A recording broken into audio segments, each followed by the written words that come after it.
Obrigado. Provérbios, no capítulo 3. Eu perguntei ao pastor Sérgio quanto tempo eu tinha para falar. E ele me disse: você tem todo o tempo do mundo, desde que não passe das 10. Ele disse: quando é 10 horas o povo levanta, vai embora, mas ele falou: você fique à vontade. Mas eu não queria ficar aqui. Estou brincando, ele não falou isso, você já está rindo ali, me olhando. Ele me disse que eu realmente tenho todo o tempo do mundo, mas eu não quero segurar ninguém aqui demais. Mas deixa eu fazer uma pergunta. Se a gente passar um pouquinho das 9h30, vocês aguentam o tranco? Então lá perto a gente reavalia se vai precisar dessa disposição que você já criou no coração, e que eu agradeço. Pelo menos ninguém teve coragem de falar não. Pode até ter pensado, mas não teve coragem de falar não. Ok, abra sua Bíblia então em Provérbios, no capítulo 3.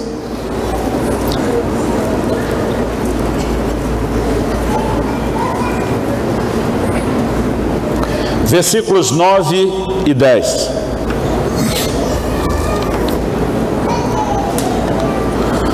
O texto sagrado diz assim: honra ao Senhor com os teus bens e com as primícias de toda a tua renda, e se encherão fartamente os teus celeiros, e transbordarão de vinho ou de mosto os teus lagares.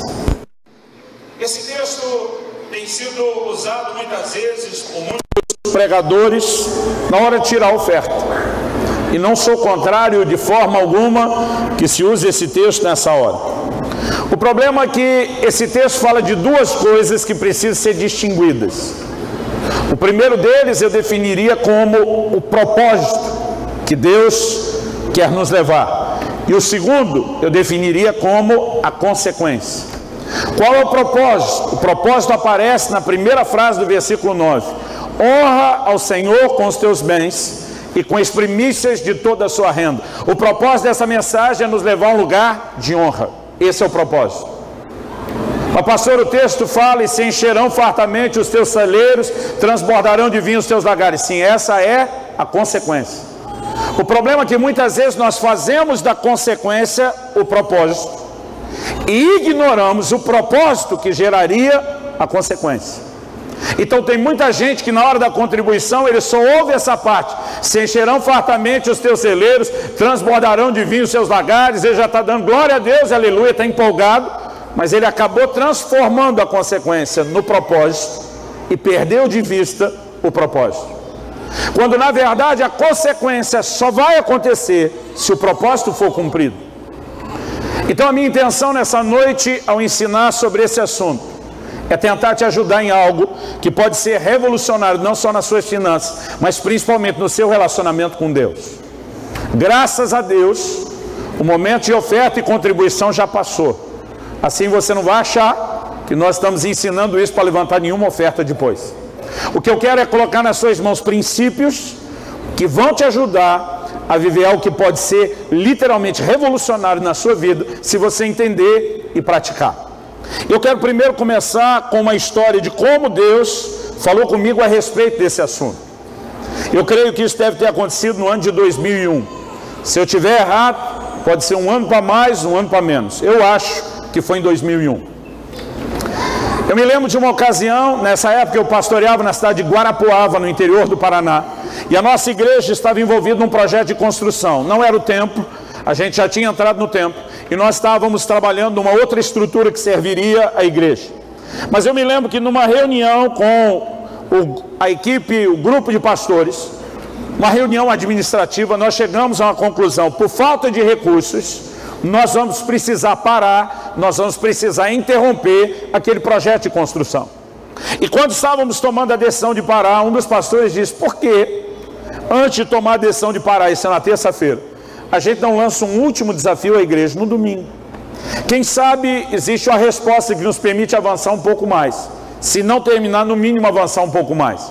Antes de tomar uma decisão tão séria como essa, nós não podíamos lançar um último desafio. E apesar de a maioria de nós, os pastores, estávamos naquela conversa, não querer que isso acontecesse, quando ele falou aquilo, todo mundo sentiu no coração que de fato aquela era a decisão mais sábia. Por que que a maioria de nós não queria? Estou falando de 17 anos atrás. A mentalidade da igreja mudou muito em quase 2 décadas. Naquela época eu lembro que havia um desconforto enorme na maioria de nós, os pastores, de falar ou ensinar sobre dinheiro dentro da igreja. Por que havia o desconforto? Porque nós não queríamos ser associados a nenhum outro grupo, porque há uma diversidade enorme nos ciclos chamados evangélicos, né? E há muita diferença, mas às vezes alguns grupos que têm algumas técnicas vão achar um jeito mais bonito de falar, um pouco mais agressivas de arrecadação. Eles na verdade acabam criando um desconforto para a maioria de nós que não queremos ser olhados da mesma forma. Eu tinha, obviamente, junto com os pastores, aquela preocupação de que quem chega na igreja entenda que a nossa missão não é tirar, a nossa missão é dar. A igreja está aqui para oferecer e não para tirar nada das pessoas. A gente tinha medo de ser associado a pessoas que estavam envolvidas em escândalos nessa área financeira e por várias razões a gente evitava o assunto. Na real, a gente morria de medo de falar do assunto. Embora a intenção fosse boa, porque não queríamos ser associados a nenhum tipo de erro, a atitude era errada. Por que eu digo que a atitude era errada? Querido, em metade, quase metade, dá perto de metade, das parábolas de Jesus, ele toca no assunto de bens, riqueza e dinheiro. Howard Dayton, o autor do livro O Seu Dinheiro, também responsável pelo Ministério Crown, muito conhecido, divulgado aqui no Brasil pela Universidade da Família, ele apresenta uma declaração e uma estatística interessante no livro dele. Ele diz: se você juntar todos os versículos da Bíblia que falam sobre oração e fé, os dois juntos, você tem cerca de 500 versículos na Bíblia. Estamos falando de 2 assuntos importantes, oração e fé. Você concorda comigo? Juntando esses 2 assuntos, cerca de 500 versículos. Mas se você juntar os textos da Bíblia que falam sobre bens, riqueza e dinheiro, o dado que ele apresenta lá é de 2.084 versículos. Eu já vi outras estatísticas que apontam para mais de 2.350 versículos. A Bíblia fala mais sobre dinheiro quase do que sobre salvação. Então, a gente não pode olhar e perceber que Deus tratou tanto do assunto na sua palavra e a gente pensar que não é importante falar dele. Tem assuntos que a gente vai falar gostando ou não. Por exemplo, outro dia uma pessoa na nossa igreja falou para mim: pastor, eu não gosto quando vocês falam do diabo no púlpito. Eu falei: mas a gente nunca fala bem dele, ué. Aí a pessoa olhou e falou: mas é um desconforto. Eu falei: se Deus teve que tratar do assunto, nós também temos que tratar do assunto. É lógico que nós não vamos falar bem do miserável do Satanás, mas eu falei para as pessoas: eu criei 2 filhos. Graças a Deus, os 2 cresceram e passaram a adolescência longe das drogas. Muitas vezes eu tive que conversar com eles a respeito das drogas. Não é porque as drogas eram importantes, mas porque mantê-los longe delas era importante. Então nós vamos ter que falar das estratégias de Satanás, nós vamos ter que falar do pecado, nós vamos ter que falar de muito assunto.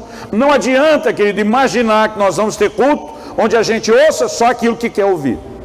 O apóstolo Paulo conversa com os presbíteros da igreja de Éfeso em Atos 20. Ele diz: eu estou inocente do sangue de vocês, porque eu não me esquivei de vos anunciar todo o conselho de Deus. Ele está dizendo: não tem um assunto que vocês precisavam ouvir que eu negligenciei de vocês. Mas durante muito tempo eu fugi desse assunto. Aliás, antigamente a gente não tinha esses púlpitos transparentes. Antigamente a maior parte dos púlpitos era aquela caixa de madeira. E eu brinco que a maioria de nós pastores, estamos falando de 2, 3 décadas atrás, na hora das ofertas, só faltava a gente esconder atrás da caixa de madeira e quase dizer assim: os irmãos nos perdoem, mas infelizmente nós vamos ter que tirar os dízimos e oferta. E só faltava dizer: e a gente vai fazer isso do jeito mais rápido e indolor possível, amém? Né? Alguns de nós tinham vontade de ficar de costa para o povo, tamanha vergonha. O tempo foi passando e a cultura foi mudando, até porque alguns corajosos resolveram dar a cara a tapa e vir a público ensinar e realmente nos levar a entender o compromisso com o reino de Deus. Mas, irmão, no meio desse avanço teve muita apelação. Eu me lembro de pregadores com o microfone na mão chorando: irmão, se você não contribuir, a porta da casa de Deus vai fechar e aí as almas vão para o inferno. E só faltava ele dizer: e a culpa é sua, seu avarento. E aí já dava um terror na nossa consciência, a gente enfiava a mão no bolso, tirava um 10 para salvar uma alma. Mas, irmão, deixa eu te dizer uma coisa: se você não contribuir, a porta da casa de Deus não vai fechar coisa nenhuma. Jesus disse: eu edificarei a minha igreja. Se você não quiser cooperar com ele, ele acha quem coopera com ele, e o negócio vai andar com ou sem você. Aí alguns pregadores ainda mais apaixonados começaram a olhar as consequências, os resultados de se cumprir o propósito. Mas aí eles começaram a vender a ideia de um dízimo e de uma contribuição que parecia uma espécie de título de capitalização. Você vai investindo, investindo, investindo e uma hora saca bolado, aleluia. E aí a maioria das pessoas parecia fazer em troca de receber algo e não pelo seu compromisso com o reino. A verdade, irmão, é que nós ainda precisamos de muito ajuste. Mas Deus quer nos levar a um lugar de entendimento e maturidade. Por favor, diga amém. Então, voltando àquela reunião, quando decidimos, antes de encerrar o projeto de construção, alguém vai ter que lançar um desafio. Eu lembro que o pastor que liderava a nossa equipe, onde eu servia, ele vira para nós e pergunta: algum de vocês recebeu de Deus ultimamente alguma palavra de Deus nessa área, que possa aproveitar o momento e já encorajar a igreja em relação a isso? E os amigos lá da equipe pastoral, que na época eu apelidei de os amigos da onça, todo mundo apontou o dedo para mim e diz: o Luciano tem uma palavra, já vão uns 3 meses que ele está sem coragem de pregar. Nosso pastor, o líder da equipe, olhou para mim e falou: está escalado para pregar no próximo domingo. Irmão, quase me deu uma dor de barriga. Eu sempre amei pregar, mas eu não queria pregar sobre isso. E aí, aquela semana eu comecei a orar pelo culto de domingo. Mas eu me lembro que o domingo, naquela época a gente tinha um culto à noite. O domingo eu passei o dia inteiro trancado orando. Eu estava orando por 2 coisas. Primeiro, eu tinha toda a ideia da mensagem, mas eu não tinha o meu versículo inicial, aquele ponto de partida. Eu criei uma cisma, não vou dizer que os outros têm que pregar assim, mas quando a Bíblia diz lá em Atos, no capítulo 8, que Estevão, quando está evangelizando aquele etíope, a Bíblia diz: e começando daquela escritura, lhe anunciou a Jesus. Eu coloquei na minha cabeça que sempre tem que começar de uma escritura para anunciar o resto. Então eu sempre tinha que ter o tal do versículo inicial, ou o que os pregadores chamam de um texto base. E eu tinha a mensagem inteira e eu não tinha um ponto de partida. Então eu estou lá, passei o dia orando por 2 coisas. Primeiro, eu dizia: Senhor, me dá coragem e sabedoria. Segundo, me dê o texto inicial. Irmão, a tarde inteira orando e pedindo coragem e sabedoria e pedindo pelo texto inicial. Depois de um tempo que eu estou lá orando para aquele culto, o Espírito Santo falou clara e nitidamente ao meu coração. Provérbios 3, versículos 9 e 10. E quando eu vim no texto e li esse texto que nós lemos, eu fiquei empolgado, falei: esse é o texto. E quando eu pensei: esse é o texto, de novo ele falou ao meu coração: se você pensa que vai usar o meu texto para pregar a sua mensagem, você está muito enganado. Eu levei um susto. Primeiro, que isso não é jeito de Deus falar com os outros. Segundo, eu estava o tempo todo pedindo o texto para aquilo. Eu falei: mas se esse texto não é para dar o pontapé inicial da minha mensagem, para que serve esse texto? E o Senhor disse: esse é o ponto de partida da correção que você precisa. E aí a coisa ficou feia para o meu lado. O Senhor falou: por que é que você vai pregar sobre esse assunto hoje à noite? Eu falei: porque a tua igreja precisa. Ele me disse: vocês estavam precisando 3 meses atrás, quando eu te dei a mensagem, você nunca teve coragem de pregar. Porque hoje, eu sabia que ele estava mexendo naquele nosso oportunismo de associar isso ao último desafio da contribuição. Porque hoje, a decisão de pregar isso hoje não é porque vocês precisam levantar o recurso para o caixa da construção. E quando o Senhor falou isso comigo, eu já fui logo me defendendo. Falei: o dinheiro não é para mim, o projeto não é meu, é seu. Mas naquela hora ele disse: quando você faz da contribuição apenas uma forma de financiar um projeto, você está roubando de mim a honra e a adoração que me é devido, e você está roubando do seu povo a bênção que eles poderiam viver se o propósito fosse cumprido, e ele não está sendo cumprido. E naquele dia foi um choque. Irmão, nasci e cresci no lar cristão. Eu amo a palavra de Deus desde que eu me entendo por gente, mas eu nunca tinha entendido que o cerne do texto fala de honra. Aliás, o que eu quero te apresentar hoje é que o cerne do relacionamento cristão com Deus e o dinheiro é uma questão de honra. Não tem outra coisa que ocupe um papel tão central nisso. Então o texto está dizendo: honra ao Senhor com os teus bens. Mas e o celeiro cheio? Isso é consequência. Aliás, tem 2 tipos de promessa na Bíblia. Aquele tipo de promessa que a gente diz é incondicional. Um exemplo de promessa incondicional: a volta de Cristo. Quer você acredite, quer não, quer você esteja pronto, quer não, o Senhor Jesus um dia voltará. Ponto final. Não depende de você acreditar, não depende de você cooperar, não depende de você estar ou não estar pronto. Agora, há promessas na Bíblia que são condicionais. Elas envolvem um ser, às vezes é um ser quase que em letras garrafais: se você fizer isso, eu vou fazer aquilo. Às vezes é um ser que está implícito. E há princípios na Bíblia de reciprocidade. Honra é um deles. Vamos tentar entender essa lei de reciprocidade. Tiago, capítulo 4, versículo 7. Chegai-vos a Deus, e Ele se chegará a vós. Na medida em que eu caminho na direção de Deus, Deus caminha ao meu encontro. Reciprocidade. 1 Samuel 2,30. Deus diz: eu honro aqueles que me honram, mas os que me desprezam, e o oposto da honra é desprezo, o Senhor diz: os que me desprezam serão desprezados. Reciprocidade. Honra atrai honra. O oposto da honra, que é desprezo, atrai desprezo. Agora a pergunta a ser feita por cada um de nós é: por que Deus pediria honra? Eu comecei a enxergar na Bíblia que não é só aqui. Avança comigo para Malaquias, capítulo 1. Talvez seja mais fácil você pegar em Mateus e voltar um livro. Malaquias, último livro do Velho Testamento, capítulo 1, versículo 6. O texto sagrado diz: o filho honra o pai e o servo ao seu senhor.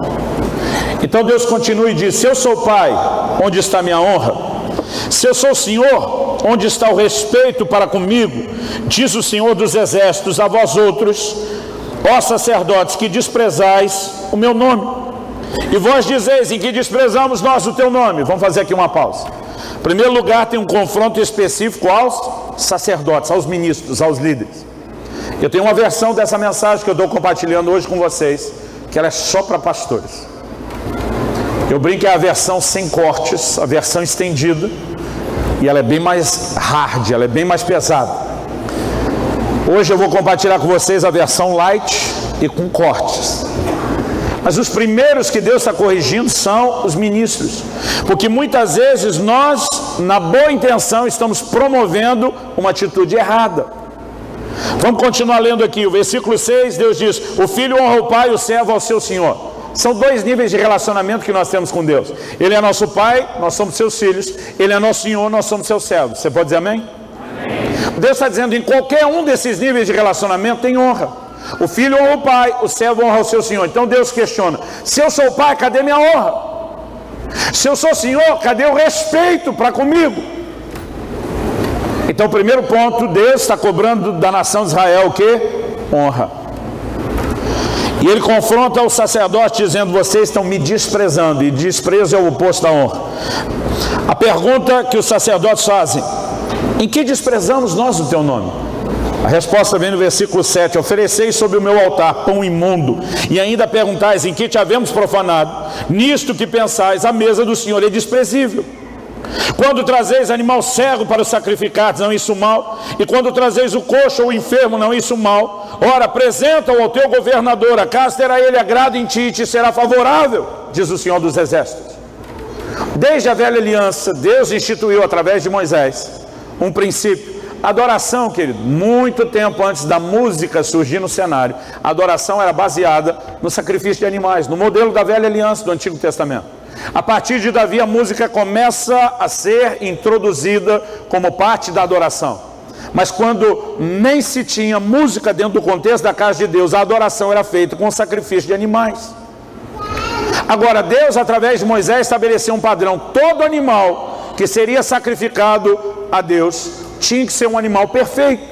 Ele não podia ter defeito. Por quê? Em primeiro lugar, porque aqueles sacrifícios simbolizavam o sacrifício do próprio Jesus, que seria feito um dia por mim e por você. E ele era o perfeito morrendo pelos imperfeitos, era o justo morrendo pelos injustos. Então aquele animal perfeito tinha claramente uma mensagem. Mas em segundo, mesmo que de uma forma meio que velada, havia uma outra mensagem por trás disso. E a mensagem de que para Deus nós temos que fazer sempre o melhor. Por favor, diga amém. Amém. Fala para o irmão que talvez te dê um livro de presente no final. Fala: para Deus nós fazemos sempre o melhor. Agora, esse povo, em vez de entregar o melhor que Deus pediu, o texto diz que eles estavam trazendo o animal cego, o animal coxo, o enfermo. Agora, o próprio Deus diz, apresenta isso ao teu governador. Desde aquela época já se fazia média com político e governante. Deus diz, leva para ele essa encrenca que você está trazendo para mim, para ver se você vai ficar bem na fita. E nesse momento Deus está dizendo, como que vocês estão perguntando onde vocês estão me desonrando? Agora olha o versículo 9. Agora, pois, suplicai o favor de Deus, que nos conceda a sua graça. Mas com tais ofertas nas vossas mãos, aceitará ele a vossa pessoa, diz o Senhor dos Exércitos. Algo importante ser observado, é quando Deus aceita, não é meramente a oferta que ele aceita, é o ofertante. Mas quando ele rejeita, também não é a oferta, é o ofertante.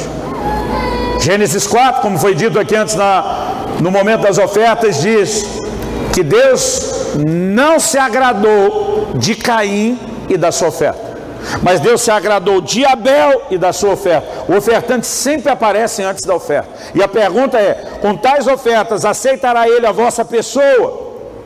Deus estava dizendo a essa nação, vocês estão chegando com ofertas que não serão recebidas por Deus. Então a pergunta a ser feita é, qual era o interesse de Deus ao instituir essas ofertas? Se o interesse de Deus fosse meramente na oferta, então ele tinha que aceitar qualquer tipo de oferta. Mas Deus está dizendo que o que ele esperava não era oferta, o que ele esperava era honra. A honra deveria se manifestar nessa área. Honra ao Senhor com seus bens, com as primícias da sua renda. Mas o que Deus queria do seu povo nunca foi a oferta em si, e sim a honra expressa por meio da oferta. Quem consegue entender a diferença? A maior prova de que Deus queria honra e não oferta está no versículo 10. Ele diz, tomara houvesse entre vós quem feche as portas. Que portas são essas? As portas do templo. Aí o Senhor diz assim, para que não acendesseis debalde, à toa, em vão, o fogo do meu altar. Sabe o que Deus está dizendo? Se for para vocês me trazer uma oferta que não expressa honra, por mim não precisa trazer, é nada. Fecha as portas do templo, apaga o fogo do altar que está sendo acendido à toa. Deus está dizendo, vamos parar com a brincadeira. Ou vocês me dão o que eu quero, ter honra, não precisa dar nada. Outro dia alguém disse, ô pastor, Deus não está sendo muito duro? E se a pessoa estivesse entregando esse animal enfermo, defeituoso, porque não tinha outro? Não era o caso.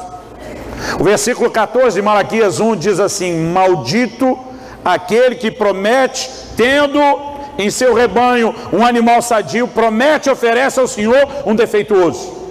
O versículo 14 deixa claro que o problema não era a falta de um animal bom, era a falta de honra para com Deus. Então algo que eu e você precisamos entender, o que Deus queria de mim e de você desde o início, nunca foi o dinheiro. O que Deus queria era a honra. E se nós não entendemos que é honra que Deus quer, e se nós não aprendemos a oferecer honra, então não adianta oferecer o recurso, não adianta oferecer a oferta. Naquele dia, aquela tarde de 2001, o Senhor falou ao meu coração, se o propósito de levantar a oferta dessa noite for só para bancar um projeto, o Senhor diz, eu prefiro que você desista do projeto. Ou você leva o povo a me dar honra, ou vocês não precisam dar nada. E aquilo foi o início de uma revolução, não só no meu ministério, na maneira de ensinar as pessoas, mas, irmão, mudou minha vida financeira e, mais importante, mudou minha relação com Deus. Porque quando nós entendemos o propósito, e eu quero repetir, e eu quero ser enfático, se Deus tivesse mera e simplesmente atrás da oferta, qualquer oferta tinha que agradar. Agora, quando a gente olha para o fato de que Deus não aceitou a oferta de Caim, quando a gente olha para o fato de que Deus não aceitou a oferta de Ananias e Safira, quando a gente olha para o fato de que Malaquias está dizendo, com tais ofertas das vossas mãos, aceitará ele a vossa pessoa, é evidente que o interesse dele nunca foi na oferta, e sim na honra. Agora, algo que eu e você também precisamos observar, é que quando Deus aceita ou rejeita, há sempre um motivo por trás. Por que é que Deus aceitou a oferta de Abel, mas rejeitou a de Caim? Nós precisamos entender que na Bíblia não adianta apenas fazer a coisa certa. A gente tem que aprender a fazer a coisa certa do jeito certo. Deixa eu te dar alguns exemplos. Primeiro deles, vamos falar de oração. Tiago 4,2 diz assim, nada tendes porque não pedis. Tem crente que não recebe de Deus porque não pede, não ora. Irmão, eu estou no time dos pidão. Eu fico lembrando Jesus falando, pedi e recebereis, batei e abri-se-vos-á, buscai e achareis. Quer receber de Deus, tem que pedir. Pastor, então pedir a coisa certa para receber, de acordo com a Bíblia, sim. Mas o versículo seguinte, Tiago 4,3 diz, pedis, os primeiros não recebem porque não pedem, mas depois ele diz, pedis e não recebeis porque pedis mal. Então fazer a coisa certa para receber de Deus, que é pedir, mas pedir mal, fazer do jeito errado, não funciona. Quer um outro exemplo? A ceia do Senhor. Paulo diz em 1 Coríntios 10, acerca do cálice da bênção que abençoamos. Ele não fala do cálice abençoado, ele fala o cálice da bênção. Existe bênção quando nós ceamos? Por favor, diga amém. Amém. Pastor, então cear é a coisa certa para ser abençoado? Supostamente sim. Mas o que você aprende sobre a ceia é que se você fizer a coisa certa para ser abençoado, que é cear, mas fizer do jeito errado, Paulo diz, examine-se o homem a si mesmo. Ele diz, porque qualquer que comer do pão ou beber do cálice de modo indigno, será réu de juízo. Então a mesma ceia que pode ser fonte de bênção, para alguns ela vira fonte de juízo. Porque se você fizer a coisa certa para ser abençoado do jeito errado, não funciona. É a mesma coisa, querido, a respeito da contribuição. Até aquele dia, com a minha cabeça, não só de pregador, porque o pastor ele não tem que ser só alimentador do rebanho. Ele tem que ser visionário, ele tem que ser empreendedor, ele tem que ser administrador. E muitas vezes eu estava pensando com a cabeça de empreendedor. Se o povo der com ou sem alegria, o problema é deles. O importante é que a obra de Deus seja feita. Não, querido. O que Deus quer de cada um de nós é a atitude correta. Você quer uma prova de que Deus não está interessado na oferta e sim na atitude correta? Vamos dar mais uma, além das que já demos. Alguém disse que você pode descobrir o quanto algo é importante para Deus pelo tanto que o diabo luta contra aquilo. Eu concordo com esse raciocínio. Família é importante para Deus, é só ver o tanto que o diabo luta contra isso. Andar em pureza sexual é importante para Deus, seja o solteiro esperando a hora de casar, seja o casado vivendo dentro dos limites que Deus estabeleceu para o matrimônio, em vez de pular cerca. Claro que sim, isso tudo está claramente revelado na palavra de Deus.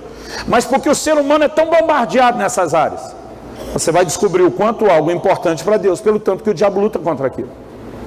Agora a Bíblia diz que na hora de Ananias ofertar, o apóstolo Pedro dá uma palavra para ele, e isso tem que nos fazer pensar a importância do assunto da contribuição. Outro dia um crente falou para mim, ó pastor, eu vou dizer para você as partes que eu gosto no culto, o louvor e a adoração, que me abençoa muito. E diz aquela outra parte no final da pregação. Ele diz, mas aquela parte do meio, da contribuição. Ele falou, pensa numa parte ruim do culto, que não tem nada espiritual. Eu olhei para ele e falei, quem foi que te disse que não tem nada espiritual? Não, é coisa natural, dinheiro. Eu falei, quem foi que te disse que não tem nada espiritual? Em Atos 10, um anjo de Deus aparece para Cornélio e diz para ele, a tua ação e as tuas esmolas subiram para a memória diante de Deus. O anjo diz que as esmolas sobem diante de Deus tanto quanto as orações. Eu falei, se a sua contribuição não é espiritual, sua oração também não é. Aí ele falou, não tinha pensado por esse lado. Eu falei, tem muita coisa que você não pensou. Por exemplo, em Atos 5, o apóstolo Pedro tem uma conversa com Ananias, e a pergunta dele é, por que encheu Satanás o seu coração para que mentisses ao Espírito Santo? Olha o que Pedro está dizendo. Ele está dizendo para Ananias, Ananias, quem colocou no seu coração fazer oferta foi o Espírito Santo. E diz, nenhum de nossos líderes te pediu dinheiro. Quem colocou no seu coração o que fazer e quanto ofertar foi o Espírito Santo. Mas ele está dizendo, quem no meio do caminho entrou no seu coração para boicotar uma obra que o Espírito Santo tinha começado, foi o diabo. Satanás encheu o seu coração para fazer você mentir ao Espírito Santo. Agora pensa comigo, Deus e o diabo brigando pelo coração do homem na hora da oferta. Você acha mesmo que isso não tem importância? Você não vai ver duas pessoas brigando na rua por um pedaço de pão, um galho seco de árvore, porque ninguém briga pelo que não tem valor. Deus e o diabo brigando pelo coração do homem na hora da oferta. Você acha mesmo que ela não tem valor? Agora, vamos tentar olhar o que é que o diabo fez, já que ele luta contra o que é importante para Deus, para a gente entender algo aqui. Primeira pergunta, o diabo impediu Ananias de ofertar? Não. A Bíblia diz que ele vendeu uma propriedade e que ele deu a maior parte. ele reteve uma pequena parte. Eu não consigo imaginar um líder, irmão, que ficaria triste se alguém vendesse um terreno, não vou nem falar de uma casa, e dissesse ao pastor: decidi dar uma oferta para a igreja, mas só vou dar 3/4, tá bom? Não vou dar tudo. Quem que vai brigar com uma criatura dessa? O cara está desfazendo de uma propriedade, está dando a maior parte do recurso. Agora, o problema, querido, não era quanto ele estava dando, o problema era o que Deus tinha pedido. O que o diabo tentou não foi convencer Ananias a não dar nada. O diabo não tentou impedir Ananias de ofertar.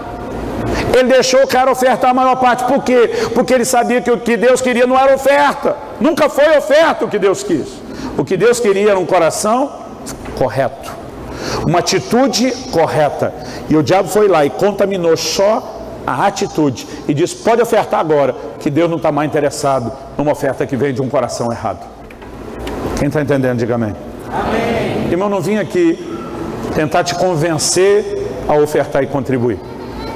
Graças a Deus, o que vocês como igreja têm construído se deve à fidelidade de vocês. Agora, o que eu vim aqui te dizer é: não adianta você fazer a coisa certa do jeito errado. Nós precisamos entender qual é o propósito. Celeiros cheios, lagares transbordantes são só uma consequência. Qual é o propósito? É dar a Deus o que Ele de fato espera: honra. Por favor, diga amém. Amém. Agora, a segunda pergunta: por que Deus pediria para mim e para você dar honra? Será que Deus tem necessidade? Será que Deus precisa de honra? Será que Deus é meio que carente, que tem algum problema de autoestima ou de autoimagem, e que se a gente não ficar todo dia dando honra a Ele, ou com o perdão da palavra, eu quero mesmo chocar você, dando uma boa lambida de adoração nele todo dia, que ele vai se sentir menos Deus? É claro que não. Um dos nomes com os quais Deus se revela na Bíblia é o El Shaddai. El Shaddai significa, de acordo com alguns estudiosos, não só o Todo-Poderoso. Um dos possíveis significados seria o Deus que é mais do que suficiente. Ele não tem falta de nada. Ele é completo e absoluto em si mesmo. Ele não precisa de honra. Então a pergunta é: por que Ele pediu honra? Não é por causa dele, é por causa de nós. E aqui eu e você precisamos entender algo. Não só porque Ele pediu honra, mas em que área, ou porque nessa área material e financeira é que Ele pediu honra. A honra, querido, é um fator regulador no nosso coração de como vamos nos relacionar com as coisas materiais. O verbo honrar, de acordo com o dicionário, significa distinguir, fazer distinção, fazer diferença. Quando Deus pediu que nós honrássemos nessa área material e financeira, e Ele disse que nos honraria de volta na mesma área, celeiros cheios, lagares transbordantes. A maioria de nós hoje, porque não trabalha mais com o cultivo da terra, como era a realidade deles, não entende o que Deus está falando por trás do celeiro cheio. Mas celeiro cheio, querido, é você ter a provisão antes da necessidade chegar. O camarada fazia o plantio, tinha colheita, estocava, ele já tinha sustento por meses, ele se antecipava à necessidade. O problema é que hoje em dia a gente vive tão forte a mentalidade do crédito, que primeiro a gente gasta, depois a gente corre atrás de como é que vai pagar. Eu acredito, querido, que o que a Bíblia está prometendo não é necessariamente riqueza, mas Deus queria, no mínimo, que cada um de nós tivéssemos provisão antes da necessidade chegar. Mas porque nós vivemos a cultura do crédito, debaixo do lema da bandeira Visa, porque a vida é agora. O que é que a operadora de cartão de crédito quer que você faça? Gasta primeiro, depois você pensa. Enquanto você pensa em como é que vai pagar o que gastou, eles estão comendo seu dinheiro com juros exorbitantes. Eu creio que Deus quer resolver, não é só um problema de administração. A bênção que Ele der é ter a provisão antes da necessidade chegar. Agora, o que Deus está querendo não é que a gente faça uma barganha. Eu vou dar primeiro para ver se Deus me dá de volta depois. Porque muitos de nós estamos agindo assim. O que Deus quer é trazer um fator regulador no nosso coração. Então vamos tentar entender por que Deus pediu honra e por que a honra foi justamente nessa área material e financeira, porque há outras formas de honrarmos a Deus. Em Marcos 7, versículos 6 e 7, Jesus cita uma palavra do profeta Isaías, quando ele diz: esse povo me honra com os lábios, mas ele diz: seu coração está longe de mim. Então, honrar ao Senhor com os lábios, como nós fizemos agora há pouco no louvor e adoração, é uma forma de honra. Mas Deus não pediu honra em nenhuma outra área de uma forma tão explícita como pediu na área material e financeira. Por quê? Então vou adiantar a resposta e depois vou provar para você na Bíblia. Porque o dinheiro é um dos maiores concorrentes com o senhorio de Deus no coração do homem. Jesus diz em Mateus 6,24: não podeis servir a dois senhores. Não podeis servir a Deus e às riquezas. A única coisa que é explicitamente chamada de um senhor, concorrendo com o senhorio de Deus no coração do homem, não é o dinheiro, é uma relação errada com o dinheiro, com aquilo que é material e financeiro. Em 1 Timóteo, no capítulo 6, a palavra de Deus faz uma declaração interessante. Outro dia um irmão chegou para mim, estava comentando de uma pessoa que, correndo atrás de recursos financeiros, tomou decisões erradas e com isso acabou comprometendo não só a sua fé, mas também a sua família. E ele falou para mim: pastor, já dizia a Sagrada Escritura, o dinheiro é a raiz de todos os males. Quando ele falou isso, eu falei: a Bíblia nunca falou isso. Não, pastor, falou, eu tenho certeza. Eu falei: não falou. Falou ou não falou? Nós ficamos naquela. Aí eu falei para ele: me prova onde é que a Bíblia diz isso. Ele falou: não, está lá. Em algum versículo, se o senhor me ajudar a achar, eu te mostro. Aí eu falei: você deve estar falando de 1 Timóteo 6, versículos 9 e 10. Se puder, solta aí o versículo. 1 Timóteo 6, versículos 9 e 10. Diz: mas os que querem tornar-se ricos caem em tentação e em laço, e em muitas concupiscências loucas e nocivas, as quais submergem os homens na ruína e na perdição. Verso 10. Porque o amor ao dinheiro é a raiz de todos os males, e nessa cobiça alguns se desviaram da fé e se traspassaram a si mesmos com muitas dores. Quando cheguei no versículo 10, ele falou: está aqui, o dinheiro é a raiz de todos os males. Eu falei: não, o texto diz o amor ao dinheiro, não é o dinheiro. Ele falou: qual é a diferença? Eu falei: a diferença é enorme. Porque você pode amar o dinheiro sem ter dinheiro. O camarada pode estar tão quebrado, mais quebrado que arroz de terceira, como a gente diz lá no sul. Naquele estado, se chamar a mulher de meu bem, o banco confisca, de tão endividado. E além de não ter grana e estar quebrado, ele ainda pode amar o dinheiro. E essa criatura, além de quebrar, tem a raiz de todos os males. Pensa na encrenca. Não tem dinheiro e ainda tem a raiz de todos os males. Agora, alguém pode não ter dinheiro e ter o amor ao dinheiro. E alguém pode ter dinheiro sem ter o amor ao dinheiro. Salmo 62, 10. Se as vossas riquezas aumentam, não ponhais nelas o coração. Deus não disse: se sua riqueza aumenta, jogue tudo fora. Eu sei que tem os crentes bem franciscanos hoje em dia. E se você quiser se livrar do que tem, nós damos destino. Tem muito projeto missionário. Mas sabe, querido, embora de vez em quando, e eu não quero zombar do tal movimento de Francesco, eu creio que há momentos muito singulares na história onde Deus vai trabalhar essas coisas. Ele pediu ao jovem rico para abrir mão de tudo. Mas na Bíblia nós não vemos Deus pedindo para todos os ricos abrir mão de tudo. Aliás, nesse mesmo capítulo 6 de 1 Timóteo, no versículo 17, ele diz: manda aos ricos desse mundo. E ele começa as instruções: que não sejam orgulhosos, que não ponham a sua esperança na incerteza das riquezas, né? Ele diz assim: mas em Deus, que tudo nos proporciona ricamente para o nosso aprazimento. Ele está dizendo que Deus quer nos suprir, quer nos agradar. Então, nós precisamos ter um equilíbrio. Qual o equilíbrio? Se as riquezas aumentam, eu não tenho que jogar a riqueza fora. Se as riquezas aumentam, eu não posso pôr nela o coração. Como disse alguém muito sabiamente, errado não é o crente ter dinheiro. Errado é quando o dinheiro tem o crente. Aí a confusão está feita. Pastor, explica esse negócio. Vamos pegar uma outra definição antiga de avareza. Ela é tão antiga que eu não lembro quem foi que disse. A definição era a seguinte: o avarento não possui as coisas, são as coisas que o possuem. Então o problema, querido, não é possuir dinheiro, o problema é ser possuído por ele. A Bíblia está dizendo que é uma das únicas coisas que concorrem com o senhorio de Deus no coração do homem. Você quer ver mais textos bíblicos que falam do quão delicada essa relação? Colossenses 3,5. Paulo chama a avareza de idolatria. Ele está dizendo que um crente avarento, apegado demais ao que é material, tem um ídolo, tem um falso Deus na sua vida.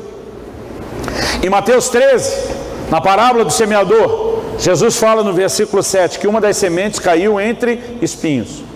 Na hora de explicar, nós sabemos que a semente é a palavra de Deus. Mas Jesus diz que os espinhos cresceram e sufocaram aquela planta. O que são os espinhos? No versículo 22 de Mateus 13, Jesus explica e diz: os cuidados do mundo e a sedução das riquezas sufocam a palavra e ela se torna infrutífera. Pensa em algo que tem o poder de sufocar a ação da palavra de Deus na vida de um crente e tornar a palavra infrutífera. É justamente essa concorrência, os cuidados do mundo e a sedução das riquezas. Então, pastor, o dinheiro em si é ruim? Não, o dinheiro em si não é ruim, mas relacionar-se com ele da forma errada pode ser letal, pode ser mortal. E o que é a honra? Se honrar é fazer diferença, fazer distinção, Deus está dizendo, quando Ele pede, me honra com os bens, Ele está dizendo, me coloque acima. Lembra que nós falamos do que Deus de fato espera? Lá em Gênesis 4, o que é que fez Deus se agradar da oferta de Abel? O texto diz assim: Abel trouxe das primícias do seu rebanho uma oferta ao Senhor. O que significa a palavra primícias? Primeiros frutos. Então, a Bíblia diz que ele era pastor de ovelhas, ele está lá trabalhando, o rebanho começa a reproduzir as primeiras crias que nasceram. Em vez dele comemorar, em vez dele ter aquilo para si mesmo, a Bíblia diz que ele pega as primeiras crias e ele vai entregar a Deus como oferta. Sabe o que ele está dizendo para Deus? Ele está dizendo: antes de eu comer do fruto do meu trabalho, eu te coloco na frente. Eu faço distinção, você em primeiro lugar, eu por último. O que é isso? Honra, distinção, fazer diferença. Por que é que Deus não aceitou a oferta de Caim? Gênesis 4:3 diz que Caim, no fim de uns tempos, trouxe uma oferta ao Senhor. Essa versão que está projetada diz ao cabo de dias. A palavra usada no original hebraico, ela não define o tempo. Não dá para dizer se são dias, se são semanas ou se são até mesmo meses. Por isso eu gosto da tradução no fim de uns tempos, versão atualizada. Enquanto um colocou Deus em primeiro lugar e ele ficou por último, Abel, o que Caim fez? Caim se colocou em primeiro lugar, comeu, usufruiu, desfrutou. No final olhou para trás, sobrou? Sobrou. Então dá para Deus. Irmão, deixa eu ser honesto com você. Deus não quer a sua sobra. Em primeiro lugar, porque sobra não reflete honra. Segundo, porque só consegue entregar para Deus a sobra quem tem a façanha de fazer sobrar, porque a maioria já nem consegue ultimamente. A sobra nunca vai refletir honra. Você quer outro exemplo disso? Dá uma olhadinha comigo em Marcos, no capítulo 12, do versículo 41 ao 44. Marcos 12, do 41 ao 44. O que é que esse texto nos mostra? A Bíblia fala de Jesus num lugar, no templo, que a maioria de nós não consegue imaginar ele lá.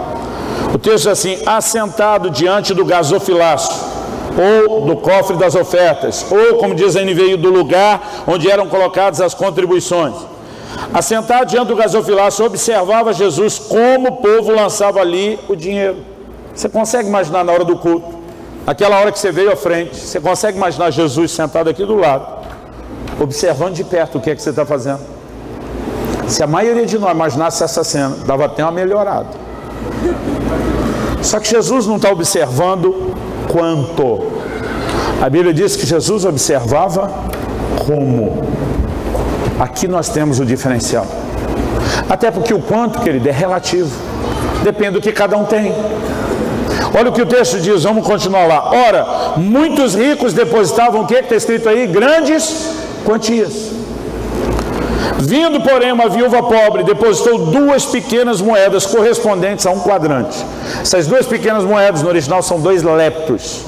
Essas 2 menores moedas que a nação de Israel tinha, quando fazia o câmbio, elas juntas, só dava para comprar um quadrante, que era a menor moeda do Império Romano.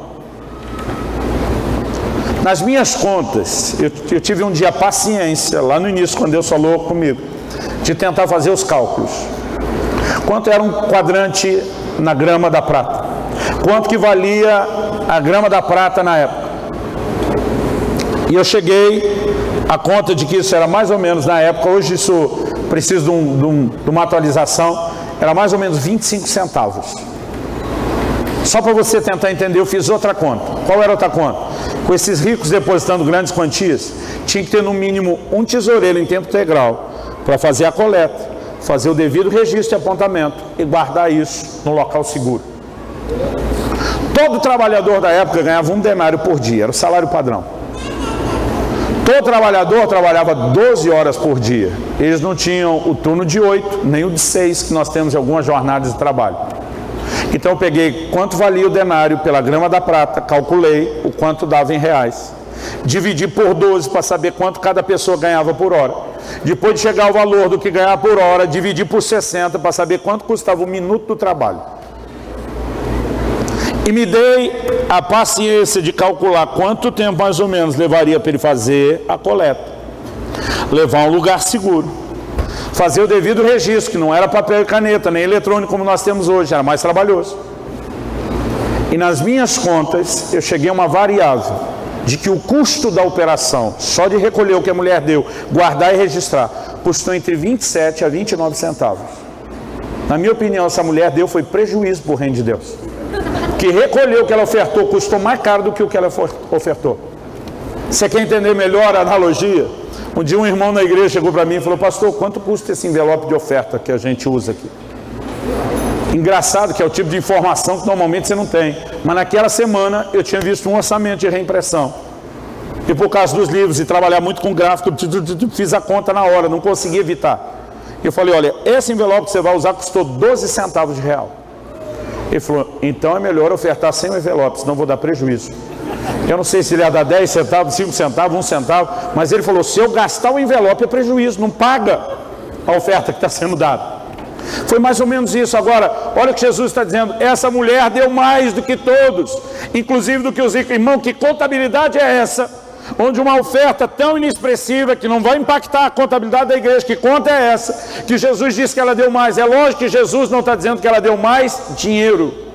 Jesus está tentando nos mostrar que essa mulher deu mais honra, que é o que Deus realmente quer, porque ela deu honra. Jesus diz: os ricos deram, olha comigo aí, versículo 43, chamando os discípulos, disseram-lhe: em verdade vos digo que essa viúva pobre depositou no gasofilácio mais do que fizeram todos os ofertantes, porque todos eles ofertaram do que lhes sobrava, ela porém da sua pobreza deu tudo o que possuía, todo o seu sustento.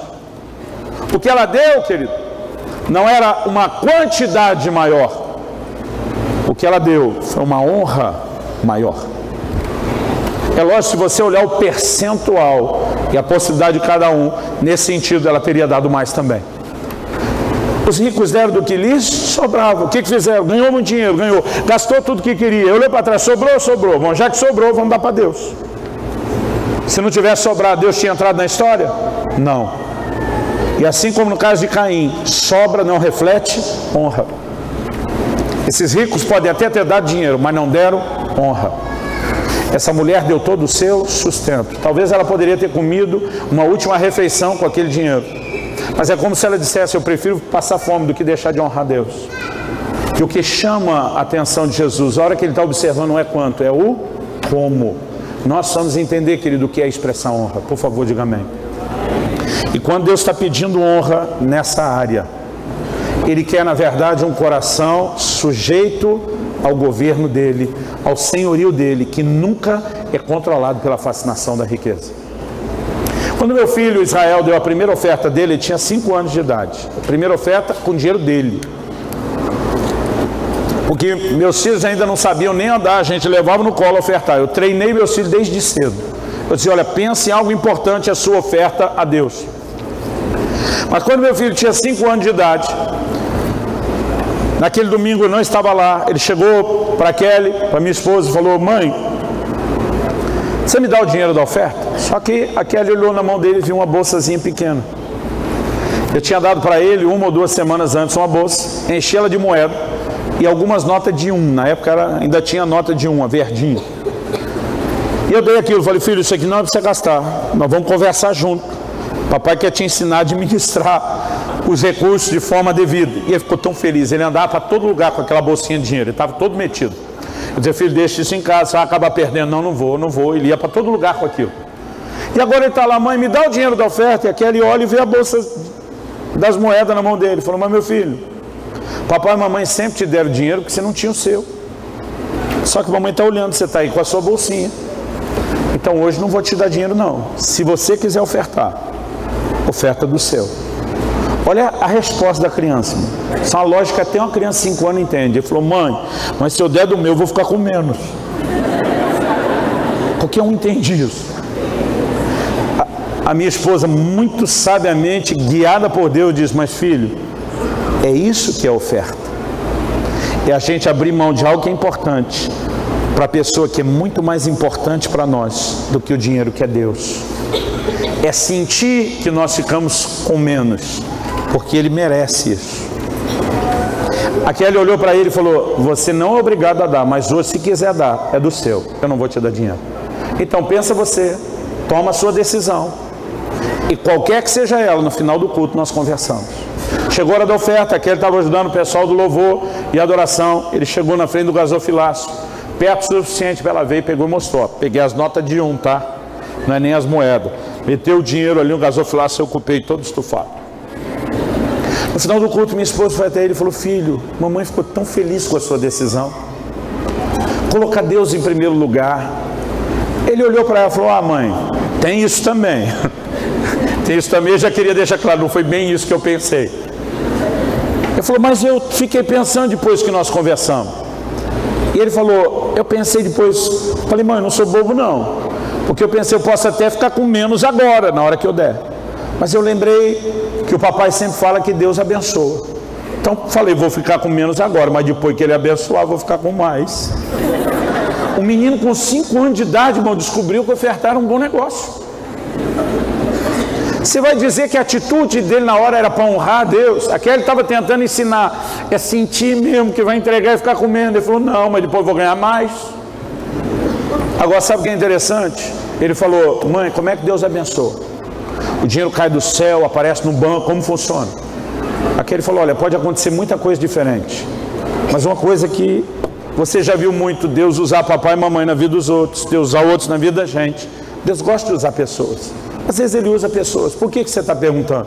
Ele falou, porque eu falei para Deus no culto, já que você vai me abençoar mesmo, eu já até sei o que eu quero. Ele falou, e eu pedi um tênis novo para Deus. Então nessa época, eu tinha ido plantar uma igreja no interior do Paraná. Eu fui sem salário, debaixo de uma direção de Deus. O Senhor falou, eu quero que você volte a depender de mim. Eu fui uma loucura, eu fui sem salário. Ainda levei mais 6 famílias comigo. Irmão, eu desfiz tudo que eu tinha na época. Mandei embora casa, carro, tudo que eu tinha. Mas eram 6 famílias, o negócio não durou muito. Então foi todo mundo baixando o padrão de vida enquanto a gente plantava aquele trabalho. Meu filho tinha pedido esse tênis já fazia um tempo. Eu falei, esquece, esse está no seu pé, vai durar muito tempo ainda. Na hora que ele falou do tênis, a Kelly achou que era um jogo, para botar pressão nela. Já até pedi para Deus me dar um tênis. Ela falou, olha, se você pensa que falando isso, eu vou ficar com dó e comprar o tênis, não vou não. Ele falou, não mãe, não é você não, Deus vai me dar o tênis. Ela viu que o menino estava crendo mesmo. Ela falou, já até escolhi a cor e o modelo. Ela pensou, amém. Isso foi no domingo. Terça-noite, uma irmã da igreja liga para ela. Terezinha, encontrei ela esses dias lá em Guarapuava, cidade onde ela era antes desse lugar onde nós fomos plantar a igreja. Terezinha liga para a Kelly e diz, Kelly, que número Israel calça? A Kelly já se surpreendeu, falou, por quê? Ela falou, menina, tem um negócio que está martelando minha cabeça desde domingo, noite e dia sem parar, que eu preciso comprar um tênis para o seu filho. Ela chegou a cuidar de Israel quando ele era bebê, ela nunca tinha feito um negócio como aquele. Aquele falou, olha, ele calça tanto. Ela falou, tá bom. Isso na terça-noite. Na sexta-feira ela aparece em casa. Quando bateu na porta, aquele atendeu, viu que era ela, viu o pacote. Ela disse, trouxe um presente para Israel. Aquele já chamou Israel, visita para você. Aí Israel entrou na sala. Quando viu ela, foi entregando, falou, olha, a tia trouxe um presente para você. Ele abraçou aquilo e falou, já até sei o que é. E foi rasgando aquele embrulho sem dó nem piedade. Os adultos já abrem com mais jeitinho. Rasgou aquele negócio todo. Quando ele abriu, tirou da caixa e falou, mãe, não te falei? A cor e o modelo que eu te disse. Eu perguntei até esses dias para minha esposa, falei, você falou alguma coisa para a pessoa? Ela falou, não falei nada. Ele olhou para essa irmã e falou, Terezinha, você pode até achar que é você que me deu esse tênis, mas não foi não. Deus te usou, porque domingo passado eu dei minha primeira oferta e Deus está me abençoando, Ele resolveu usar você. Irmão, Deus honrou a fé do menino, honrou. Agora preste atenção. Eu quando voltei falei, filho, papai está feliz com o que você fez, está feliz com o resultado da sua fé, mas preste atenção, isso não é uma troca, não é você ficar comendo só por um pouco para ficar mais depois, porque a maioria acha que é barganha. Irmão, na real até eu durante muito tempo achei que era barganha. O Senhor disse, se você me der primeiro eu te dou mais depois. A maioria de nós pensa que é barganha. Por que eu tenho que dar primeiro para o Senhor dar depois? Então se eu dou primeiro para dar depois, eu estou comprando a bênção? Não. Quando Deus disse, se você me der honra, não o dinheiro, a honra, e me colocar numa posição distinta acima do dinheiro, mostrando que eu tenho mais valor, porque você blindou o seu coração contra a avareza, Deus está dizendo, eu posso te entregar muito mais, sabendo que eu não vou perder você para a bênção financeira que eu estou te entregando. Isso não é uma barganha, honra é um fator regulador no coração. E aí quando eu comecei a entender essas coisas, outras verdades da Bíblia fizeram mais sentido. Por exemplo, o livro de Apocalipse diz que no céu as ruas, na Nova Jerusalém, as ruas serão de ouro. Irmão, pensa numa coisa que vinha na minha cabeça quando eu li esse texto, era ostentação. Rua de ouro, eu pensava, uau. Eu pensava, posso ser pobre aqui na terra a vida inteira, mas quando chega no céu, eu não pensava nem andar, eu pensava, vou desfilar em rua de ouro. Vou lavar a alma, vou me sentir vingado de toda a necessidade na terra. E às vezes eu pregava e dizia para os irmãos, dizia, gente, as ruas serão de ouro, você consegue imaginar como que o céu é rico. Aí eu fazia um teatro dizendo, um anjo chegou para Deus e falou, Deus, o que é que nós vamos fazer com tanto ouro?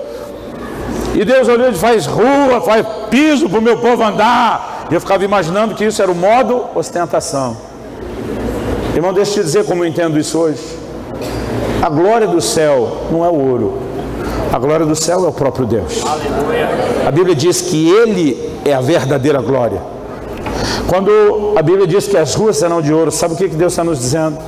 Aquilo pelo qual as pessoas se matam aqui na terra, lá no céu não vale nada, só vai servir para ser pisado, só vai servir para ser desprezado.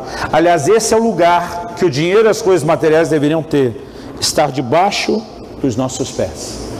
Por 3 vezes no livro de Atos dos Apóstolos, a Bíblia diz que as pessoas traziam o dinheiro aos pés dos apóstolos. A cultura do gasofilácio existia, porque Jesus sentou na frente do gasofilácio. Mas por 3 vezes, irmão, não é uma, não é duas, 3 vezes o livro de Atos fala das pessoas trazendo o dinheiro aos pés dos apóstolos. Na minha cabeça eu fico imaginando os apóstolos metendo o pé naquilo, dizendo para o dinheiro, aqui você não é senhor, aqui você é servo. Aqui você não governa, você é governado. É quando nós chegamos nesse lugar de distinção, honra, Deus acima, o dinheiro abaixo, que Deus olha e diz, eu vejo em você um coração blindado, eu vejo em você maturidade. Ele diz, eu vou liberar mais sobre a sua vida. Quem está entendendo, diga amém. Amém. Irmão, entender honra mudou minha vida. Mudou, em primeiro lugar, minha relação com Deus, nada é mais importante que isso. Mas mudou minha vida financeira. Eu posso virar noite, eu posso gastar dias e noites aqui, contando milagre atrás de milagre financeiro sem parar, desde que eu comecei a entender o que é honra. E o Senhor naquele dia falou ao meu coração, não leve as pessoas apenas a financiar um projeto, leve as pessoas a entender o que é honra. Quando você entende o que é honra, querido, não é mais só contribuição. Aí você vai entender que você tem que ter ganhos lícitos e honestos. Efésios capítulo 4, verso 28, que antes roubava, esse antes é antes da conversão, agora não roube mais. Antes trabalhe, fazendo com as mãos o que é justo, para que tenha o suficiente para si e para socorrer ao necessitado. Outra verdade que eu aprendo aqui é que Deus não quer dar só o que eu preciso. Se Deus me der só o que eu preciso, eu não tenho nada para fazer por ninguém. Deus quer me dar mais do que eu preciso, para que eu possa transbordar na vida dos outros. Mas os negócios têm que ser justos. Por favor, diga amém. Amém. Quando você entende honra, você vai entender que a honra a Deus não nos leva a dar só a Deus o que é de Deus. A honra a Deus nos leva a dar também a César o que é de César. Mesmo que às vezes a gente fique com raiva do miserável do César, que se corrompe e tem má gestão daquele recurso. Mas o César, irmão, vai dar conta a Deus. Eu tenho que fazer a minha parte. Outro dia alguém falou, duvido que você pague imposto de tudo. Falei, de tudo, sem exceção de nada. quando eu e você nos compadecemos do pobre, o que Provérbios 19:17 diz? O que se compadece do pobre, empresta a Deus. E a Bíblia diz, e este lhe retribuirá o seu benefício. Quando você usa de misericórdia para com alguém necessitado, investe na vida dele, na necessidade dele, esse dinheiro não chegou na conta da igreja, não vai impactar a contabilidade do reino, mas é honra a Deus, porque Deus está olhando o pobre, querendo fazer algo, e quando você faz pelo pobre, Deus está dizendo, você ajudou a financiar o projeto que eu tenho para o pobre. O pobre não está devendo para você porque você ajudou ele, quem está devendo para você sou eu, porque o projeto de ajudar o pobre é meu. Quando você financia, eu estou em dívida com você. Pensa em alguém que paga as suas contas, é Deus. A Bíblia diz de uma maneira clara, empresta ao Senhor e este lhe retribuirá o benefício. Isso é honra. O apóstolo Paulo faz a pergunta aos Coríntios, vai um irmão a juízo contra outro irmão, e isso perante incrédulos? Ele diz, gente, para pensar que o mau testemunho de vocês está custando mais do que o direito financeiro pelo qual você está brigando. Aí Paulo faz a pergunta, por que é que você não sofre antes o dano? Por que é que não sofre a perda? Porque tem hora, irmão, que é melhor perder dinheiro do que perder o testemunho, do que comprometer o que as pessoas vão pensar sobre vida cristã. E no momento, quando eu e você decidimos abrir mão de algo, em vez de brigar pelo direito, estamos fazendo isso pelo Senhor, isso é honra. Quando você não aceita pagar nem receber propina, isso é honra. Agora, deixa eu explicar a honra, querido. Quando alguém te oferece um negócio ilícito, o dinheiro está tentando dominar o seu coração. O dinheiro está tentando dizer para você, quem dita as regras sou eu. E quando a gente se deixa fascinar, a gente esquece as regras de Deus. Quando nós damos a Deus honra e a gente anda pela palavra dele, a gente olha para a oferta financeira e diz, não me curvo à sua proposta. Quem me governa é Deus, o lugar dele está acima de qualquer concorrência, nenhum tipo de ganho vai concorrer com ele. Então a honra é o fator regulador do coração. Chegamos em 9h20, deixa eu perguntar, quem me dá pelo menos mais 10 minutos? 10? Amém. 10, 20, 30, 40, 50, isso sempre dá certo. Não, eu acho que eu não preciso de muito mais tempo além da 9h30, mas se passar um pouco você segura? Ok. Última colocação, último ponto da mensagem, que talvez seja o mais breve de todos. Ao que eu e você precisamos nos questionar, é que mais importante não é nem o que é feito com a oferta. Pastor, o senhor disse isso mesmo? Sim. Mais importante não é nem o que é feito com a oferta. Por que eu estou dizendo isso? Porque dependendo do que será feito, alguns de nós nos empolgamos a contribuir. Dependendo do que será feito, alguns de nós não queremos contribuir. Comecei minha igreja em Curitiba, a igreja que atualmente pastorei. Nossa primeira reunião numa casa, ela foi mais ou menos ali em meados, na virada do semestre, meados de 2005. Nosso primeiro culto público, saindo só da reunião da casa, foi já no mês de agosto. Depois de 3 meses no salão onde a gente estava, não deu mais. Nós pegamos um espaço maior. Eu lembro que em dezembro, nosso culto era às 6 horas da tarde, com o horário de verão que nós temos lá, era o equivalente a 5. Irmão, a gente não tinha nenhum tipo de forno, não tinha uma telha especial. Pensa numa chapa quente de zinco. Outro dia alguém falou, mas Curitiba não é frio? Eu falei, nos outros 9 meses do ano, nos 3 meses do verão, esquenta. Não é esse calor profissional que vocês têm aqui. A nossa máxima é 35, mas esquenta. Agora, quando chegava 5 da tarde, era 6 no horário de verão, equivalente a 5, aquele prédio esquentando o dia inteiro, aquela chapa quente de zinco, irmão, a gente entrava para o culto. Pensa num calor insuportável, principalmente para quem está acostumado com o frio. Aí um dia eu chego para a igreja e falei, irmãos, nós vamos ter que climatizar, o problema não é o calor. Nós vamos ter que fechar as saídas de som para não incomodar os vizinhos. Só que eu estou falando para a igreja, falei, o problema é que eu fiz o orçamento essa semana, do quanto custa botar ar-condicionado. E eu fiquei apavorado com o orçamento. Mas encontrei um irmão, quando eu estava com o orçamento na mão. E ele falou, pastor, não pensa em quantos R$1.000, pensa em quantos de nós podemos te ajudar com 1.000. Inclusive, já que o senhor pode comprar o ar parcelado, nós também podemos parcelar junto. Ele olhou para mim e falou, eu sou o primeiro. Tinha um irmão na roda, falou, eu sou o segundo. Tinha um outro, falou, eu sou o terceiro. Eu mesmo falei, eu sou o quarto. Não sei porquê, eu nunca fiz isso, mas eu estou contando para a igreja. Mas estou contando com a ideia de dizer, em algum momento nós vamos começar a campanha. Irmão, não deu tempo de esperar começar a campanha. Quando eu falei, eu também sou o quarto. Começou a levantar um monte de gente. Eu também. Eu falei, senta. No final do culto, quem quiser me procura. Irmão, nunca foi tão fácil levantar uma oferta como aquele ar-condicionado. Agora pergunta, Deus precisa de ar-condicionado? Se não tiver ar-condicionado, as pessoas não podem ser salvas, cheias do Espírito Santo, nem curado, nem liberto. Irmão, quem precisa do ar-condicionado é a gente. E a maioria de nós investiu naquilo, não era por causa de Deus, era para melhorar o nosso clube. E não estou falando contra. Irmão, eu abençoo a linhagem de quem inventou o ar-condicionado. Sou eternamente grato, abençoo os filhos, netos, bisnetos, tataranetos, seja todo mundo abençoado. Estou lá falando contra, estou dando graças a Deus que esse negócio está fresquinho aqui hoje. Agora, gente, na real, dizer que nós fizemos isso para Deus é uma pouca vergonha. 3 meses se passaram depois da gente ter levantado aquele ar-condicionado. E veio um missionário que tem um trabalho fantástico na África que nós apoiamos. E o missionário está contando os desafios do campo, as necessidades. E chega no momento de levantar a oferta. Ele não veio pedir só oração. Chega o momento de levantar a oferta. Eu conheço meu povo, estou olhando a cara daqueles crentes queridos e abençoados. E tem uns que só falta olhar para o lado, assobiar com quem diz, tenho nada a ver com isso. Deus chamou você, o problema é seu, não é meu.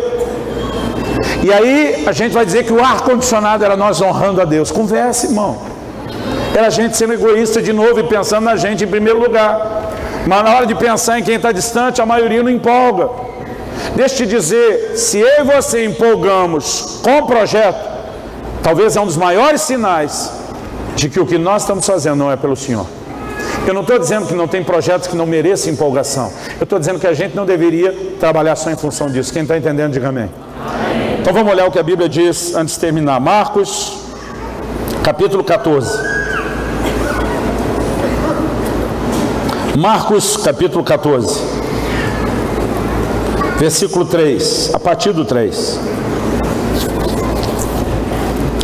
O texto diz assim, estando ele em Betânia, ele aqui está falando de Jesus. Então leia-se, estando Jesus em Betânia, reclinado à mesa em casa de Simão o leproso, veio uma mulher, trazendo um vaso de alabastro com preciosíssimo perfume de nardo puro, e quebrando o alabastro, derramou o bálsamo sobre a cabeça de Jesus. Olha o verso 4. Indignaram-se alguns entre si, e diziam, para que esse desperdício de bálsamo? Sua tradução também fala desperdício. Eu não achei nenhuma que fala diferente até agora. Para que esse desperdício de bálsamo? Porque esse perfume poderia ser vendido por mais de 300 denários e dar-se aos pobres. E murmuravam contra ela. Tem uma tradução que diz, esta projetada, e bramavam contra ela. Esse bramavam significa que gritaram, não só falaram contra. Agora, gente, por que a atitude da mulher gerou tanta confusão? Qual é a classificação que fizeram da atitude dela? Para que esse desperdício? Então vamos tentar entender o que foi o desperdício. A Bíblia diz que o perfume poderia ser vendido por mais de 300 denários. Não sei quanto mais. Podia ser 315, 330, 350. Eu acho que fosse mais de 350, alguém já diria quase 400. Agora, esse poderia ser vendido por mais, está falando de um perfume já usado de segunda mão. Aquela coisa de fazer dinheiro depressa. Se vendia por mais de 300, custou mais do que o que estaria sendo recuperado. Mas vamos fazer a conta só em 300 denários, para você tentar entender o que valia esse perfume. O denário, eu falei antes, era o pagamento de um dia de trabalho, de um trabalhador normal. Todo judeu trabalhava 6 dias, descansava o sábado. Então ele ganhava 6 denários por semana. Todos os 12 meses do ano, no calendário judeu, tinha 30 dias redondos, diferente do nosso, que um tem 28, outro tem 30, outro tem 31. Todos tinham 30. Então vamos tirar a média de 4 sábados. Em alguns casos vai dar 5 sábados. Na verdade vamos fazer a média de 5. Vamos botar um feriado quando tem só 4, só para facilitar a conta. Eles ganhavam em média 25 denários por mês. Isso aí daria quase 26. Vamos fazer 25 só para facilitar. Isso significa que em 10 meses, alguém ganhava 250 denários. Em 12 meses, eram os 250, mais os outros 2 meses de 25, 300 denários. Era a média salarial de um ano de trabalho de um trabalhador normal. Agora, tenta imaginar o impacto do que essa mulher fez. Calcule um ano do seu ganho total de salário. Só para você imaginar, o emocional. Alguns o perfume vai custar bem mais caro do que outros. Um ano de salário. E essa mulher pega o bálsamo e ela desperdiça, joga tudo fora. A Bíblia diz que ela quebrou até o vaso de alabastro, que é uma pedra um pouquinho mais fácil de ser trabalhada, ela não é tão rígida. Ela não deixou aproveitar nem o frasco. A turma olha, irmão, dá aquela indignação, porque todo mundo está pensando o que? Projeto. Podia vender por tanto, podia fazer isso, podia fazer aquilo, porque infelizmente a maioria de nós, na hora de ofertar, é movido a projeto. E eu não estou dizendo, irmão, que os projetos não têm a sua importância, eu não estou dizendo que eles não devem ser executados, eu estou dizendo que a gente não poderia enxergar só projeto. E todo mundo está reclamando contra ela porque deixaram de investir no projeto. Jesus segura a onda de todo mundo. Olha comigo, versículo 6. Mas Jesus disse: deixai-a, porque a molestais. Olha a definição de Jesus: ela praticou boa ação para comigo. Jesus diz: os pobres sempre tendes convosco, e quando quiserdes, podeis fazer-lhes o bem, mas a mim nem sempre me tendes. Verso 8, ela fez o que pôde, antecipou-se a ungir-me para a sepultura. Do que é que Jesus está falando? Jesus está dizendo que essa mulher realizou um ato profético. Pastor, explique. Vou explicar. Salmo 16 tem uma citação que é dos versículos mais repetidos no Novo Testamento. Não deixará sua alma na morte, nem o seu corpo verá a corrupção. O texto estava dizendo que o Messias não apenas morreria, mas não seria abandonado na morte, logo ressuscitaria. E a Bíblia diz: o seu corpo não veria corrupção. Nos 3 dias em que permaneceu no túmulo, o corpo de Jesus nunca se decompôs. Diferente do de Lázaro, que com 4 dias cheirava mal, o corpo de Jesus nunca decompôs. Agora, o derramar de óleo sobre o corpo era algo que as pessoas normalmente faziam depois que alguém morria. Agora, não houve tempo para embalsamar o corpo de Jesus. A Bíblia diz que quando as mulheres vão tentar fazer isso no 3º dia, porque no sábado não podia, o Senhor já tinha ressuscitado. Então, quando ela está derramando esse óleo, Jesus está dizendo: ela está ungindo o meu corpo. Não era a atitude comum de praticar o que eles faziam. Os judeus pegaram essa cultura desde a época que viveram no Egito, que era a prática de embalsamar os mortos. Ninguém fez isso com Jesus, mas quando aquela mulher estava derramando óleo, aquilo era um ato profético. Ela estava dizendo: assim como esse óleo natural é derramado sobre o seu corpo, a unção real do Espírito Santo irá envolver e guardar o seu corpo para que ele não se corrompa enquanto estiver na sepultura. Jesus está dizendo: ela fez o que pôde. Agora olha o que ele diz no versículo 9: em verdade vos digo, onde for pregado em todo o mundo o Evangelho, será também contado o que ela fez, para a memória sua. Jesus está dizendo: em todos os lugares do mundo, em todas as épocas, em todas as gerações, onde o Evangelho for anunciado, eu quero que todo mundo saiba o que essa mulher fez. E diz: isso vai ser contado, não é só para ensinar os outros, para a memória dela. Jesus imortalizou essa mulher, Maria de Betânia, irmã de Marta e de Lázaro. Agora, por que ele deu tamanha honra? Ele não fez isso com seus 12, não fez isso com seus irmãos, não fez isso com a sua mãe, mas fez com Maria de Betânia. Se ele honra aqueles que o honram, e deu uma honra desse tamanho para essa mulher, a honra não está só nessa declaração. Jesus em Betânia se hospedava na casa dessa família. Quando Lázaro morreu, e há várias pessoas foram ressuscitadas, mas ninguém foi ressuscitado depois de 4 dias de morto, cheirando mal. De alguma forma a atenção de Deus é atraída sobre essa casa, porque houve honra, enquanto todo mundo só pensava em projeto. Jesus está dizendo: essa mulher enxergou a minha pessoa. O diferencial da honra, que ele não é financiar projetos, é enxergar a pessoa. E isso não poderia ser nem só na área dos bens. O texto de Jesus, o ensino de Jesus é claro: eu tive fome e vocês me deram de comer. Quando? Quando você fez isso por qualquer um dos pequeninos, você fez por mim.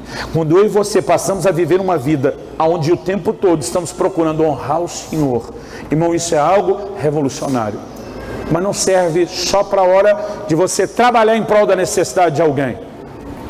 Quando eu e você temos atitudes corretas em relação às finanças, nós deveríamos sempre enxergar uma oportunidade de honrar o Senhor. Todo dia o irmão falou: pastor, eu até contribuo se a tinta que for pintada a igreja for uma cor que eu gosto. Eu falei: pô, guarde o seu dinheiro e nunca mais me apareça com ele, nem se for a cor que você gosta. Esse não é um lugar para financiar só o projeto que você quer. Não, mas que eu falei: arruma uma igreja que vai pintar da cor que você gosta e bota o dinheiro lá. Irmão, Deus nunca quis o meu e o seu dinheiro. Ele quer que a gente enxergue oportunidades de dar honra a Ele. Quem está entendendo? Enquanto eu estava lendo que a turma ficou julgando essa mulher, eu ficava pensando: esses discípulos eram um bando de gente carnal mesmo. Como que trataram essa mulher dessa forma? Uma mulher que Jesus honrou, uma mulher que Jesus teve que defender. Só como Jesus disse, é mais fácil ver o cisco no olho do irmão do que a trave no nosso. Enquanto eu estou julgando os outros, o Espírito Santo falou no meu coração e disse: se você estivesse lá, tinha feito a mesma coisa. Ele disse: você está falando isso porque conhece o final da história agora. Mas se você estivesse lá, no meio daquela turma, você tinha agido igual. Irmão, pensa no negócio que me ofendeu. Comecei a dizer para Deus: não, eu não sei de onde a gente tira a ideia de discutir com Deus. Ele está sempre certo, nunca está errado. Aí eu, a semelhança de Pedro, comecei: de modo nenhum, Senhor, eu não. O Espírito Santo falou comigo a segunda vez: se você estivesse lá, teria feito a mesma coisa. Eu falei: não. A terceira vez, falei: não. Quando dei o terceiro não, eu tive uma visão. Eu não costumo ter visões. Eu brinco, eu estou que nem aquela época dos dias de Elias. Visões eram raras e não muito frequentes. São experiências que eu conto nos dedos da mão. Se passar de uma, só começa a outra, não chega ao fim. E eu estou falando de pelo menos 30 anos de vida no Espírito. Mas nesse dia eu tive uma visão. Outro dia alguém falou: pastor, foi uma coisa mística, um êxtase. Eu falei: não, passou um filme dentro da minha cabeça. Daniel fala: as visões da minha cabeça. Às vezes ela é do lado de fora a visão, às vezes ela é do lado de dentro. Passou um filme na minha cabeça. A diferença é que eu não tinha controle nenhum. Eu não tinha o roteiro do filme. Aquilo era alheio à minha vontade, mas eu vi nítido e claro, como se eu assistisse um filme. A igreja que eu pastoreava na época, ela tinha... Quantos aqui tem de largura? 50? 45? Ela tinha 55 de comprimento, mas só 20 de largura. Pensa num salsichão, num negócio comprido. Eu vi como se alguém colocasse uma filmagem do alto do púlpito, canto que era, ele ia até a parede do lado, como se houvesse uma filmadora pegando a igreja assim meio que enviesado, mas naquela coisa comprida. Se você imaginar, a proporção ainda não dá para esse salão, mesmo que a gente mudar o lado, ele ainda é largo, mas é como se pegasse assim enviesado. E eu olhava as coisas a partir da visão da câmera e eu via um culto acontecendo. Era um culto de domingo, casa cheia, mas eu não tinha a percepção de quando você vê uma gravação e ouve só um pacote fechado de som. Era como se fosse um multicanal, não consigo te explicar. Eu consegui ouvir tudo que todo mundo está cantando, mas eu consegui ouvir a oração do um, a oração do outro, o outro que falava outra coisa, eu captava tudo ao mesmo tempo, uma loucura. Não consigo explicar como isso é possível. Mas eu percebo um jovem descendo o corredor, era um corredor bem comprido. Ele está descendo, eu digo descendo porque a gente tinha uma inclinação do começo para o fim de no mínimo 1 metro. Ele vem descendo em direção ao púlpito. Eu consigo de longe ouvir o que é que ele está falando. Enquanto ele desce aquele corredor, ele está chorado, ele está quebrantado e vem chorando. Ele diz: Jesus, Jesus, eu te amo tanto, tanto, eu te amo mais do que qualquer coisa. Ele dizia assim: eu te amo mais do que o dinheiro. Essa frase me chamava a atenção. E ele vem descendo. Eu estou me enxergando na visão. Eu estava praticamente a primeira cadeira assim da esquina, entre o corredor e o lado da frente, a fileira da frente aqui do lado direito. Quando ele está passando por mim, eu tenho duas percepções, uma de quem está olhando a visão e outra é a minha percepção lá dentro da visão, outra coisa difícil de explicar. E aí quando ele está passando por mim lá dentro da visão, eu lá ouço ele falando a mesma coisa que eu já vinha ouvindo ele falar pelo caminho: Jesus, eu te amo tanto, tanto, tanto, mais do que o dinheiro, e eu vou provar. Irmão, quando eu vi essa frase, vou provar, só faltou eu lá na visão virar para ele e falar: duvido, prova. Você lembra que a gente estava para parar um projeto de construção por falta de recurso. Na hora que ele passa por mim, ele vem à frente, ainda chorando, ele dobra os joelhos, ele está lá diante de Deus quebrantado. Na visão era uma noite fria, coisa típica nossa lá do sul. Ele usava, eu não sei definir se aquilo era uma jaqueta, um blazer, era algo diferente, eu nunca vi nada igual. Mas eu lembro que ele chorando dizia: Jesus, eu te amo mais do que tudo, mais do que o dinheiro, eu vou provar. E eu estou lá atrás torcendo: prova, prova mesmo. E ele enfia a mão do bolso dentro daquela jaqueta, ele tira um maço de notas, a grossura assim, 2 dedos meu, daria quase 3 de alguns, só daquela nota azulzinha de R$100. Sabe aquela que a gente vê no cartaz do banco, na revista, mas passa pouco na mão? Quando eu vi aquele pacote, ele joga no chão, irmão, minha cabeça de administrador dispara. Eu fico imaginando quantos centímetros tem o pacote, quantos milímetros tem cada nota, quantas notas cabe dentro de cada pacote. Irmão, quando eu chego num valor aproximado, eu não consigo me controlar, eu comecei: glória a Deus, glória a Deus. Mas esse camarada chorando, ele enfia a mão no bolso e tira outro pacote daquele e joga em cima do primeiro e diz: Jesus, eu te amo mais do que o dinheiro, eu vou provar. Eu estou pensando qual o valor dessa oferta que o cara vai dar. Aí eu olho para aqueles 2 maços, mas glória a Deus para um, aleluia para o outro, eu estou até dividido. Ele continua chorando, eu não sei de onde saiu um terceiro maço. Irmão, que saiu o terceiro maço, entrei quase em êxtase. Começou a tocar na minha cabeça aquela música da pastora Ludmila: chegou a nossa vez, chegou a nossa hora. Eu falei: nós vamos terminar o projeto. Eu estou empolgado com aquilo, mas o abençoado enfia a mão no bolso e tira um frasco, sem rótulo nenhum. Ele abre a tampa e começa a jogar um líquido em cima daqueles maços de dinheiro. Eu que estou atrás dele, o eu lá dentro da visão, sinto cheiro de álcool. Estou sentindo cheiro de álcool. Eu brinco às vezes, não era culto de libertação, Zé Pilintra não pegou ninguém, mas está fedendo álcool. Só que ele enfia a mão no outro bolso da calça e ele tira uma caixa de fósforo. Irmão, quando ele vai abrindo a caixa e tira um palito, caiu a ficha. Eu falei: o dinheiro é papel, álcool em cima, fósforo. Aí eu entendi: eu tinha mais do que o dinheiro, eu vou provar. Irmão, quando eu entendi o que aquela criatura estava prestes a fazer, eu na visão que eu estou fora de controle de mim mesmo, eu assisto o que eu fiz. Eu voei no pescoço daquele cara. Mas voei no pescoço que eu agarrei nele e nós já saímos rolando. Na primeira rolada eu já estava dizendo: sai dele em nome de Jesus. Você está rindo que não é você, que foi horrível me ver fazendo isso. Eu ainda estava rolando com ele, repreendendo o mal. A visão sumiu. Quando a visão sumiu, a voz falou comigo pela 4ª vez: se você estivesse lá, teria feito a mesma coisa. Porque eu entendi que ele me deu uma visão contemporânea, contextualizada do mesmo episódio. Para mim aquilo não seria nada mais do que desperdício. Irmão, imagina que o que essa mulher fez quando jogou fora o perfume na cabeça dos outros era a mesma coisa que alguém hoje queimar dinheiro. Daria ou não daria uma gastura e um desespero na gente? Foi isso que os apóstolos sentiram. Agora, por favor, não saia por aí dizendo que o pastor Luciano veio ensinar uma nova modalidade de oferta, que é para queimar o dinheiro, que sair você vai ver o Sérgio voando no seu pescoço. Agora, preste atenção: mais importante do que será feito com o recurso é o que nos move a entregá-lo.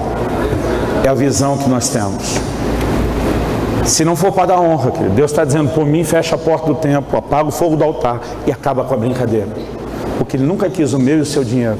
Mas a hora que nós aprendemos a dar honra, não só na contribuição, em tudo que fazemos, mantendo Deus acima e o dinheiro para baixo, uma revolução vai começar nas nossas vidas. Porque se o propósito for cumprido, a consequência será liberada. Se encherão fartamente os teus celeiros e transbordarão de vinho os teus lagares. Em outras palavras, Deus está dizendo: se você me honrar, me der honra nessa área, eu vou te encher de provisão. Agora, um dia eu estava pensando: por que essa turma estava entregando o animal defeituoso? A ordem de Deus era tão clara, tão explícita. Para entregar um animal perfeito que leva alguém. Nós não estamos falando do crente desviado que não está nem aí com Deus. Os caras estavam indo no culto, estavam ofertando. Mas eu fiquei pensando que leva alguém.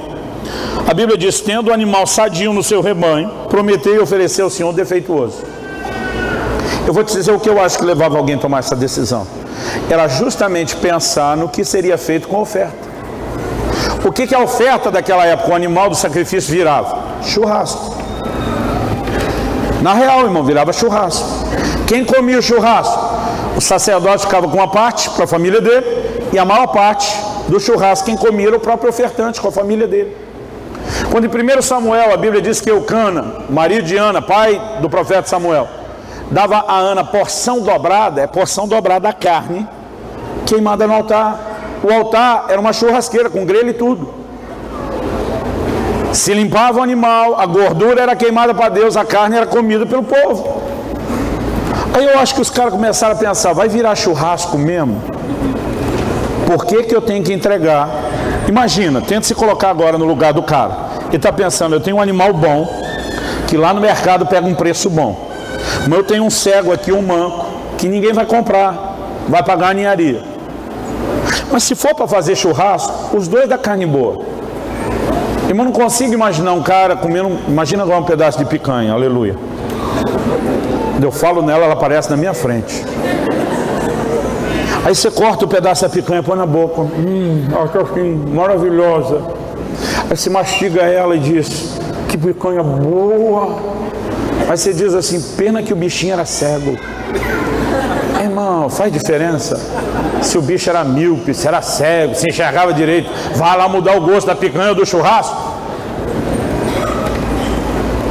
Eu acho que as pessoas pensavam, não vai mudar o propósito, a carne vai ser comida.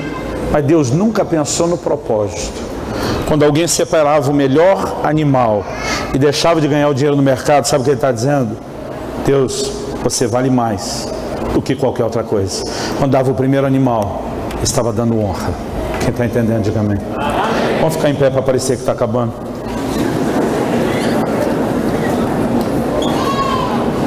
Vira para o irmão ao seu lado e fala, só não esquece aquele livro que você me dá de presente.